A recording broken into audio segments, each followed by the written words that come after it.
Welcome to the High Performance Disciple podcast. My name is Gareth Morgan, and my goal is to help you close the gap between your God-given potential and your daily performance. What I do is I explore the explosive combination of timeless spiritual principles and high performance practices that will enable you to take control, to be courageous, and to release the greatness that is in you. This conversation is designed to help high achieving, high impact leaders, entrepreneurs, athletes, and pioneers turn fear into faith, confusion into clarity, frustration into focus, and stress into strategy. If you enjoy what you hear, I would love for you to like it, to subscribe, to comment, and share it with others that you believe in. Here's today's conversation.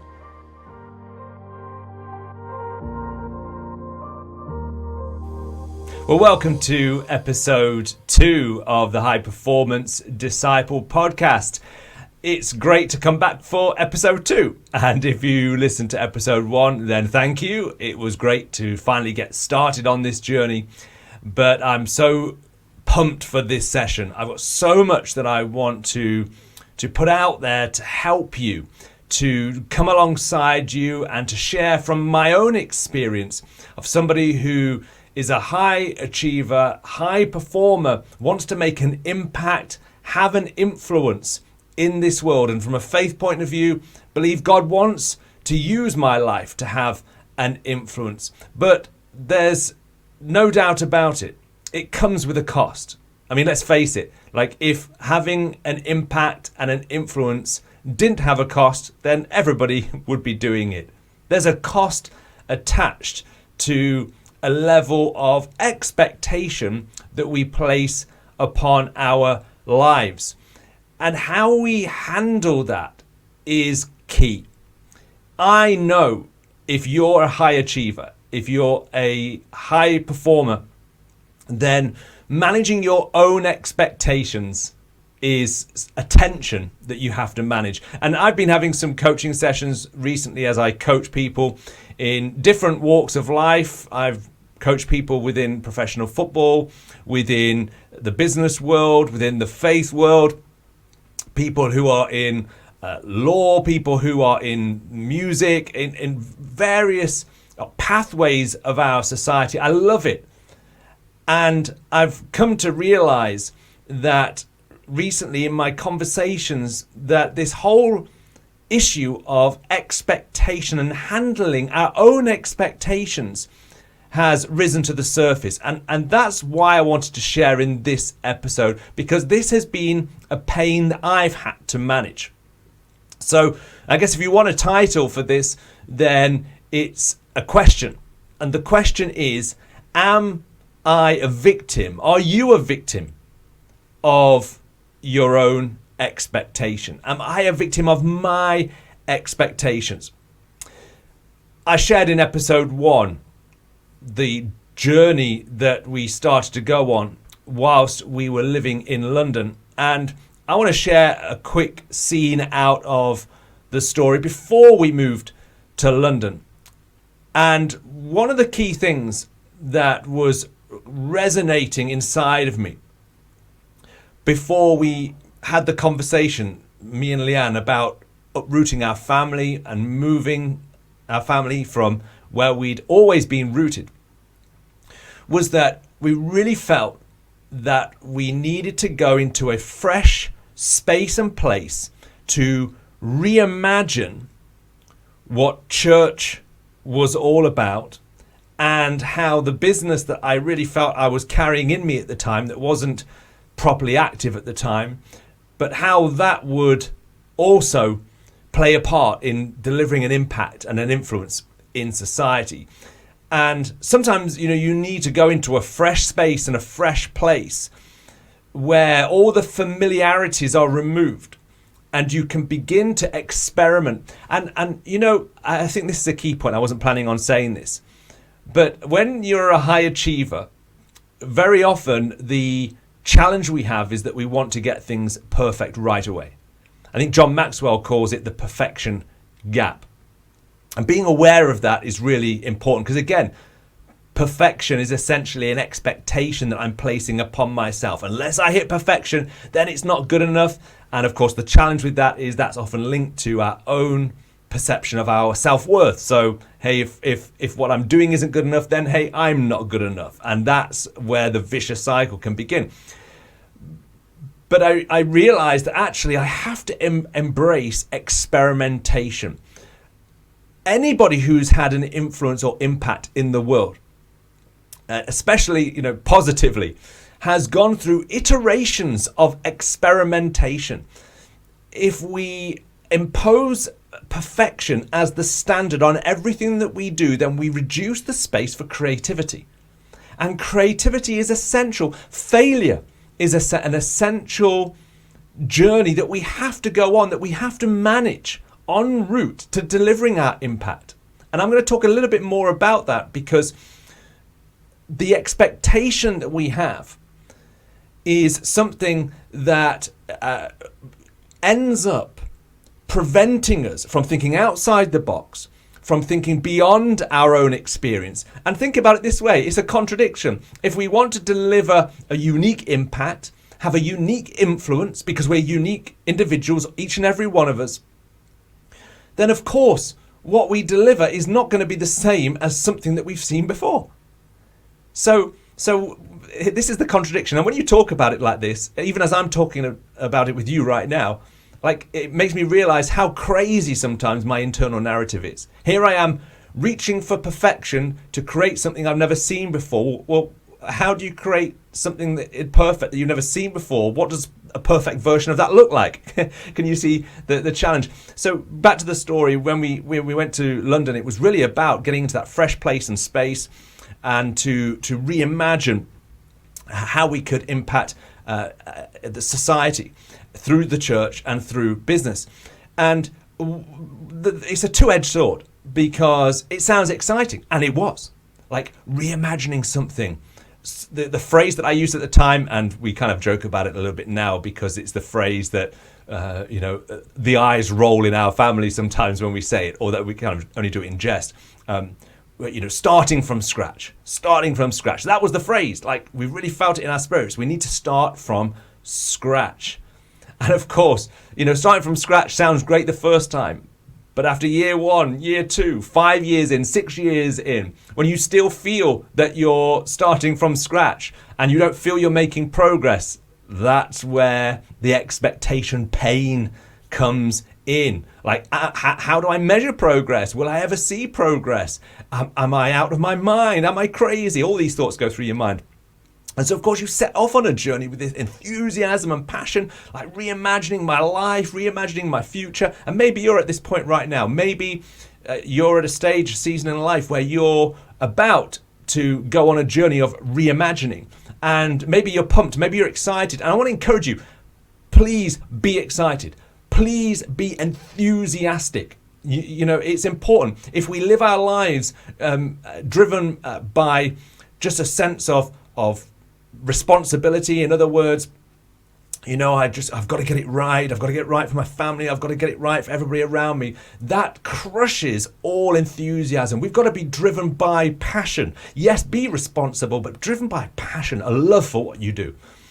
And I remember, literally, I think it was about 7 or 8 months in.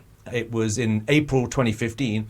And it was a day, we used to have planning days. And these planning days became synonymous with that phrase, we're starting from scratch. It was almost like we'd set out on those days thinking, okay, we've got to come up with the idea that's going to work, something that really kind of connects to both of us and what we both feel our purpose is and our mission is.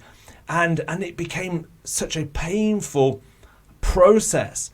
And I remember in that April, like, we hit a real low. I know I'm sharing a lot in these first 2 episodes about those low moments, but I'm not ashamed to share those low moments because, as I said last week, those wilderness moments is where the win is created. I could come on here and share about all the great things that have happened, and I will get to share those things along the way, but the growth is in the valley. The growth is in the gap, that painful gap. And so that's why I'm sharing from these moments. But there was this day, and I remember I had to go out the house because Leanne was just really struggling, and I was struggling trying to assure her. Because when you're trying to assure, for me, as a man trying to assure my wife, and yet, what do I base my assurance on? If I've run out of assurance, how do I can only give out of what I've got. And of course, in terms of as a faith-driven leader, my conviction, my calling by God, that's where I get my assurance from.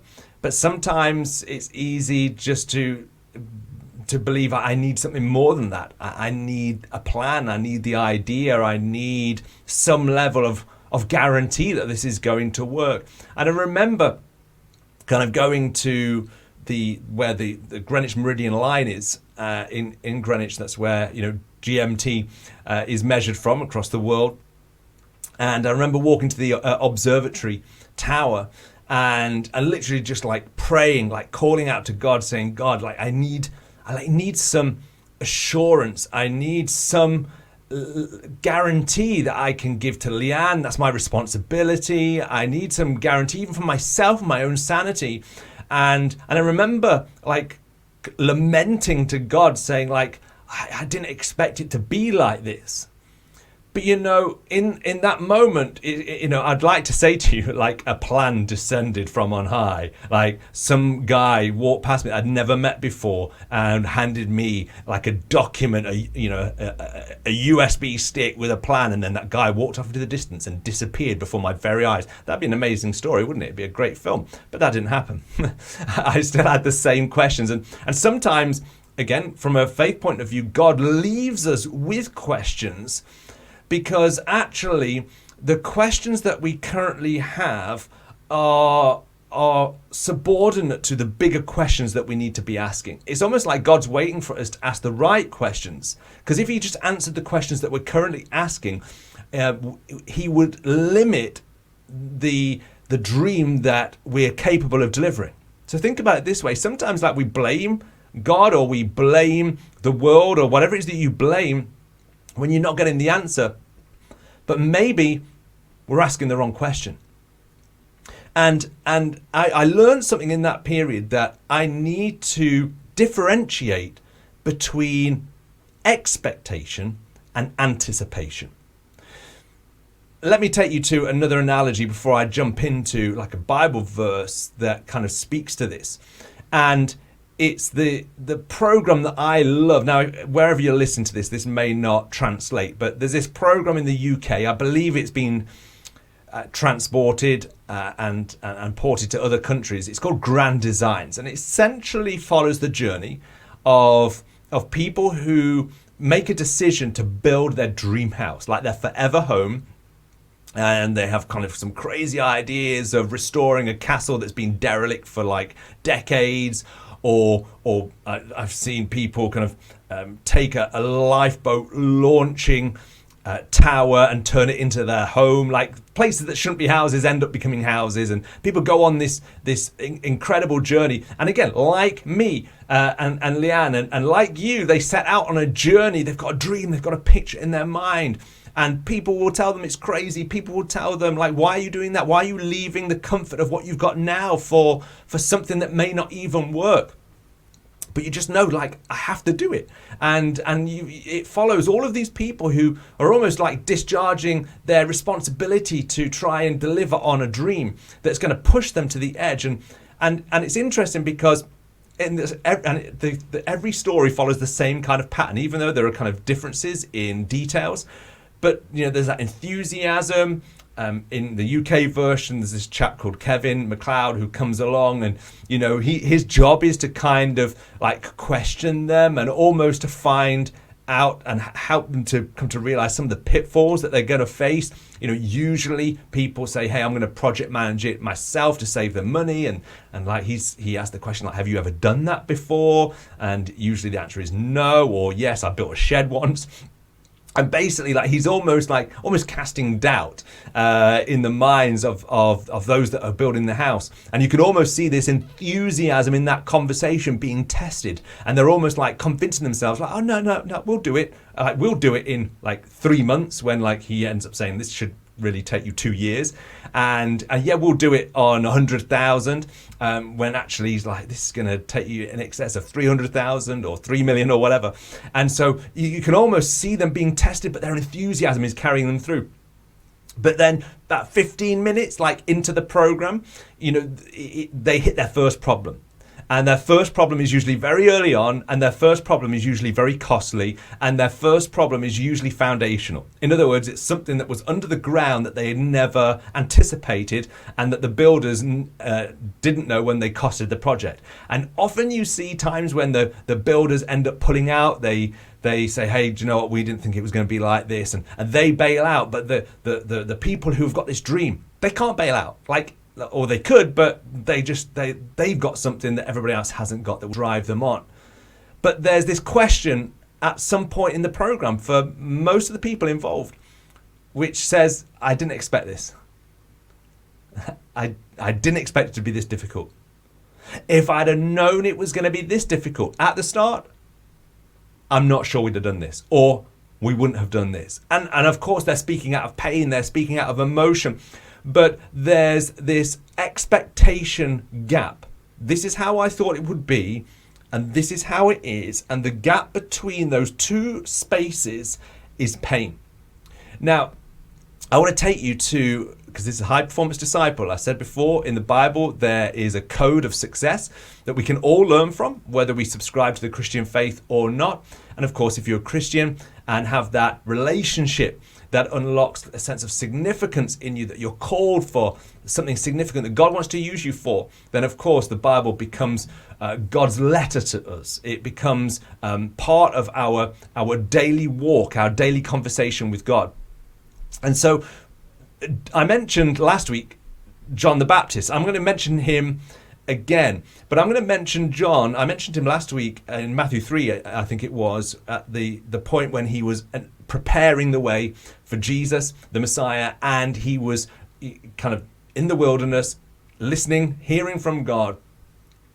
And I guess he was at the point on the journey when, like, he was probably in the flow. He was like, yeah, I'm happy in the wilderness, but I'm right on cue with what I really feel I should be doing. I'm giving my best for what matters most. And we all want to be at that juncture, don't we, in our lives?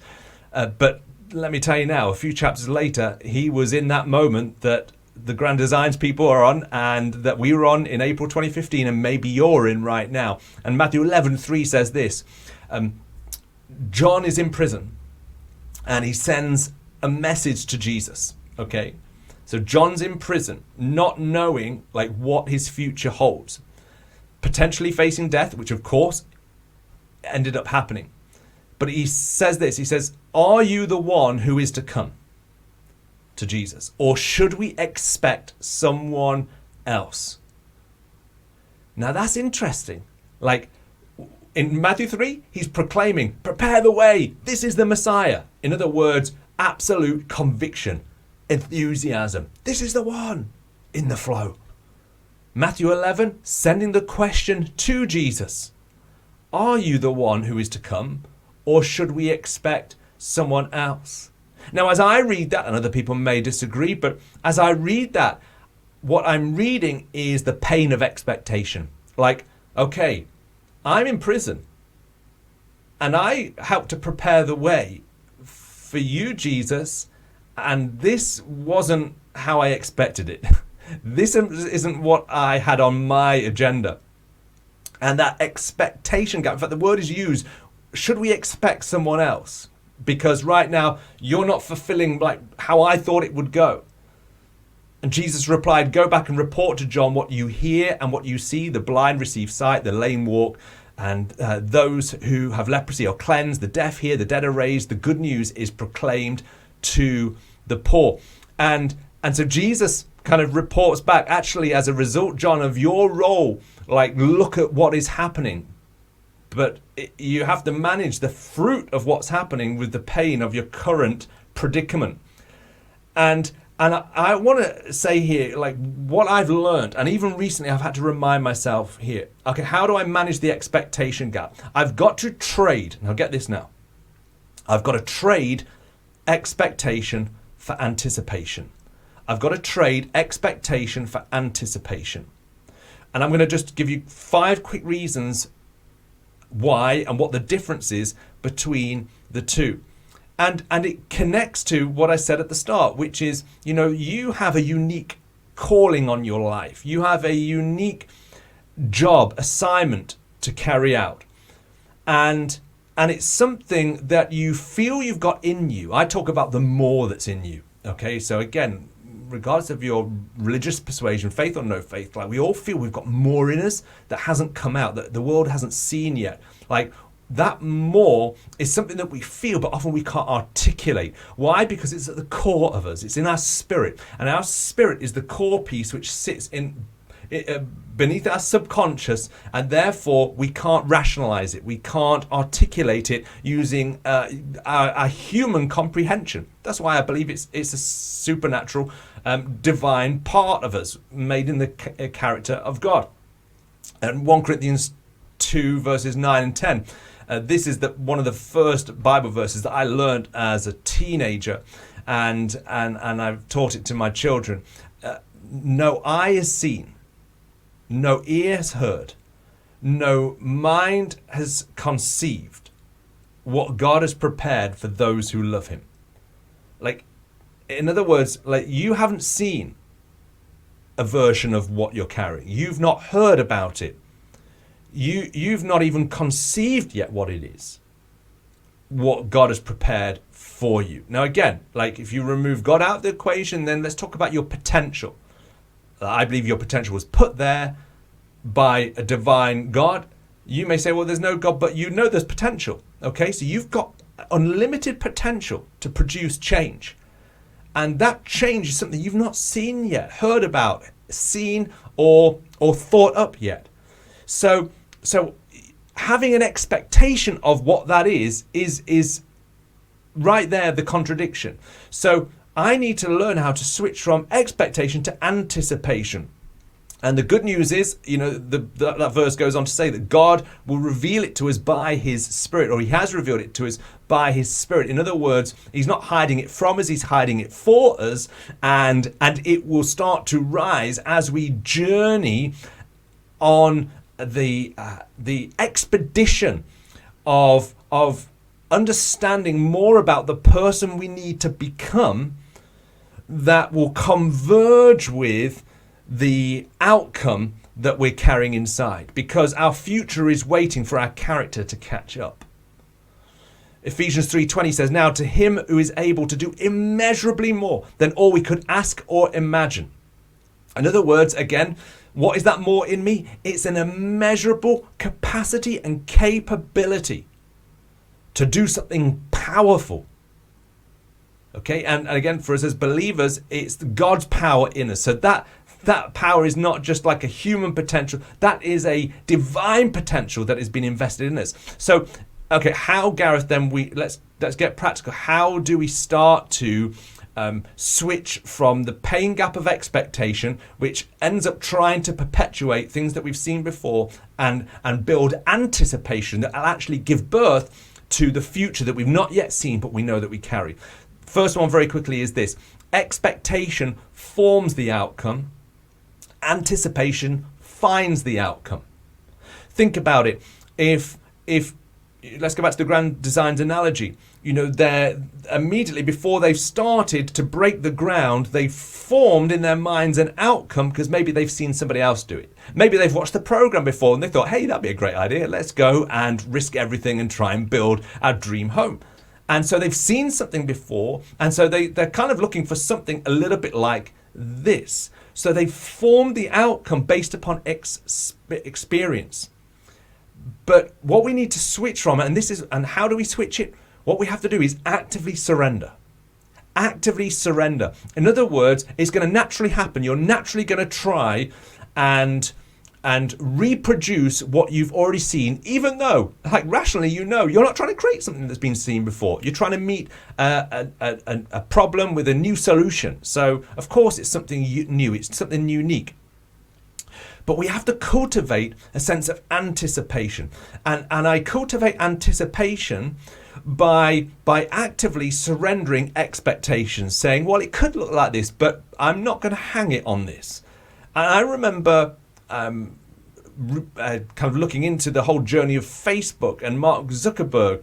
And I think it was reflected even in the film. And again, I'm presuming my research is correct, but I think it was the time one of the major tech companies, I think it was Microsoft, came in to try and buy it from him. And he was like, I don't think I can sell it yet because I don't even know what it is yet. It was almost like he knew he was birthing something. You know, whether you think that it's a good thing or not is irrelevant. It's just, he just knew that it was not yet fully formed. Like he needed to remove the expectations and like keep anticipating the more that is to come. And that anticipation ends up finding the outcome that is what you are truly capable of. Because anticipation, and this is the second point, projects hope, whereas expectation predicts the outcome. So expectation is predicting, well, this is the outcome that I'm expecting. And of course, the moment I crystallize that outcome and it's anything but that, then I am going to be disappointed. And you know what? This goes to other areas of our lives. It comes in our relationships. Well, you know, I got with you as a partner, in a marriage, and I thought it was going to be like this, and it's not like that, and immediately we've got the pain of expectation, the pain of changing jobs, career paths, you know, everything we always go into with expectation, but we need to learn to surrender that expectation for anticipation. Well, what is anticipation? It projects the hope. In other words, this is what I'm hoping for. But you see, when I say I'm hoping for something, I am almost putting a caveat on it, saying, well, I'm hoping for this, but I know it could be far greater and far different to how I'm expecting it. So immediately I've broadened the space for what could happen. And hey, the good news about this is that I'm more likely to find the outcome quicker because I'm not searching for something I think I've already seen. I hope you're getting this. Expectation seeks to control the future. Oh boy, this is a big one. But anticipation seeks to converge with the future. We're control freaks. That's the problem. Like, we're control freaks. We're trying to control everything. And high performers, high achievers, we're the worst. We're the worst because we're trying to maximize everything. And of course, maximizing everything is about being in control. If I can control all things, I can maximize and optimize all things. But the problem is, if we're doing that, then actually what we end up doing is we end up controlling the outcome we're capable of out of the equation. In other words, we end up pushing it out because it's like trying to control the growth of my children. Like, I didn't have to try and make my children grow. I had to create an environment, safe, supportive, provide, and I had to play an active role. Me and my wife had to play an active role, but I didn't have to stand over them at night and say, grow.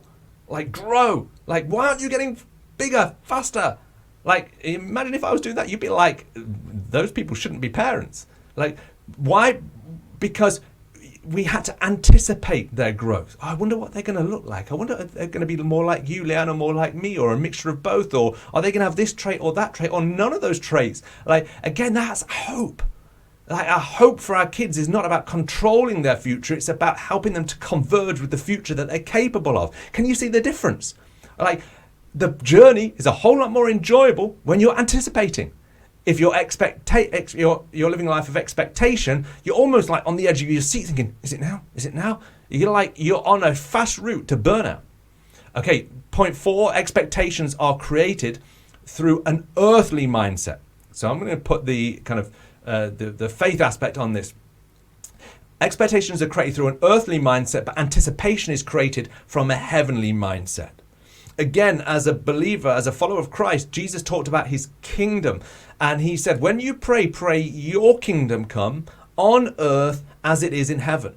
Now, wrapped up in that statement is when you pray, your kingdom come, we're talking about the desires of your heart. Like, we're not talking about something that God is doing outside of human beings. We're talking about the very seed that he's invested in human beings. And when you pray, surrender the earthly version and expectation that you have for anticipating the heavenly future that you believe God has got for you. Because trust me, it's a whole lot bigger, more impactful, more influential than anything you could ever imagine. I hope you're getting excited, because I'm getting excited right now for you. And then expectations finally are formed from our experience, but anticipation forms fresh experience. Are you bored? Like, are you bored?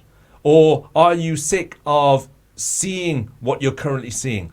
I would suggest maybe you're being driven by expectations. And let me say this, you could be driven by the expectations of other people. Expectations that have been placed upon you. Expectations, and you know, usually the expectations that are closer to us in terms of relationships, family members, partners, marriage, spouses, whatever, whoever it may be, the closer the relationship, when those expectations are placed upon us, it becomes really difficult to switch from expectation to anticipation, because everybody wants to live your life for you, and unless you've got a conviction, you'll end up trying to meet other people's expectations. And you know what? That's an even bigger pain than your own expectations. But if we can live a life of anticipating a future that we're expecting, that we're believing for, then we can have fresh experience. We can be open to new ways, new methods, enjoy the journey a whole lot more. I mean, doesn't that sound a lot better than living on the edge of your seat, almost just saying to yourself, and I've done this, Joe, I've done this, like, I'll enjoy it when I get there. Well, guess where there is? It's constantly moving away from me. It's like the horizon, like on the beach. I can try and swim to it, but every time I try and swim closer, it keeps moving away. That's what expectation is like. You're here to enjoy your life. Now, again, this isn't about like, well, throw out all your plans. No, have a plan. Again, in the Bible, it says plans belong to man, but the steps are ordered by God. In other words, like, yeah, have a plan. But remember, there is no perfect plan. Like, don't say to yourself, I want to get a perfect plan, then I'll start. No, you'll never start. No, a plan is about actually cultivating an internal state of hope. And so in one sense, the more that you try and crystallize the plan in a state of hope, it raises the level of anticipation, I got caught out there. But actually, what I need to make sure and refrain myself from doing, even in my little slip there, is don't switch it from anticipation into expectation. Keep it loose. Keep your plan loose. Surrender it. If you're a prayerful person and you have a relationship with Jesus, surrender it daily. That's what offering up our lives as a living sacrifice is all about, I believe. That actually it's about surrendering those expectations, not conforming to the pattern of everybody else, as Paul goes on to say, but be transformed by the renewing of your mind. What's the renewing of our mind? It's fresh. It's hope-filled. So I'm going to give you maybe a bit of a call to action. Why don't you take some time today, or when you have opportunity after listening to this, to maybe write down, what have I been placing expectations upon that actually is making life really hard and is actually removing the joy out of life? And what does it look like for me to apply some of these points and to switch into anticipation? How can I daily, habitually, yes, have a clear plan, but hold it loosely and surrender it, whether through prayer or whether just literally, to yourself saying, hey, do you know what? I'm going to hold this loosely. I'm going to be curious. I'm going to be anticipating the things that I've not yet seen to show up, because there's more in you than you think. And I want to help that more to come out, because I want to see the positive change you're alive to create actually become a reality.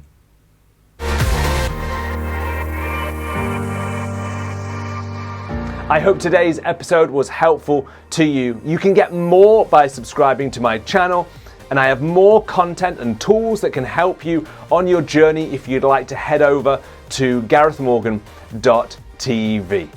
Remember, today and every day you are a champion, and there is more in you than you think.